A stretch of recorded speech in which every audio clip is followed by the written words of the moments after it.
টিউবগুলো আছে, টেস্ট টিউবগুলো, এই আনস্টেরাইল টিউবগুলো আমরা টিটিউ মেশিনের মাধ্যমে এটা স্টেরাইল করে এটা প্যাকেজিং করে রেখে দেওয়া হয়। এখানে দেখবেন একটাতে 50 ml করে আছে। সো ইতিমধ্যে আপনারা দেখছেন যে 60 ml এর মধ্যে 54 ml হচ্ছে ব্লাড আর হচ্ছে 6 ml এর মতো অ্যান্টিকোয়াগুলেন্ট আমরা নেই। তাহলে এই হচ্ছে টিউবের বিষয়টা। আমরা ফ্যালকন টিউব, এই ফ্যালকন টিউবের মাধ্যমে আমরা এখন দেখাবো।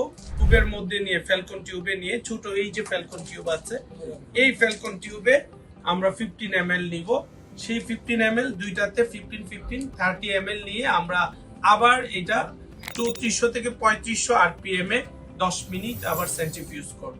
করার পরে যে আমরা যেই পিআরপিটা কালেক্ট করব সেখান থেকে দেখা যাবে যে প্রত্যেক ইয়ে থেকে আমাদের 3 থেকে 4 ml বা 3 থেকে 5 ml পর্যন্ত প্রতি টিউব থেকে নেওয়া যায়।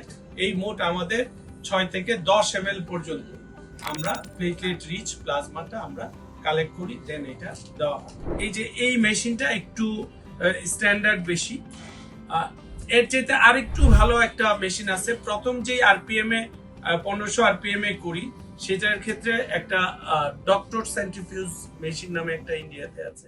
এরকম এই মেশিনটাই আমরা দেখছি যে এই মেশিনে ইনসুইং মেশিন, আপনাদের তো রোটেটরটা হচ্ছে ইনসুইং রোটেটরে আমরা এই মেশিনের মাধ্যমে এই সেন্ট্রিফিউজটা করি।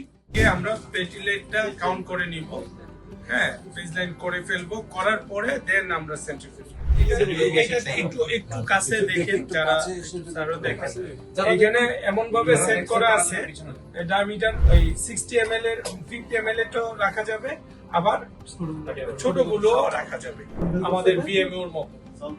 ওখানে infrequently platelet rich plasma use করে। আমি যেটাতে অনেকদিন প্রায় 2 সপ্তাহের উপরে ছিলাম, ওখানে যে প্রতিদিন দেখা যায় যে ওরা ইভেন ওই পিএলআইডি তে পিআরপি ইউজ করে। পিএলআইডি এটাকে আমরা এখন কি করব? এর মতো করে আমরা প্রেসার কুকার দিয়ে দেব এবং আমরা বলবো কি যে আধা ঘন্টার মধ্যে যত আগে দিয়ে তত ভালো।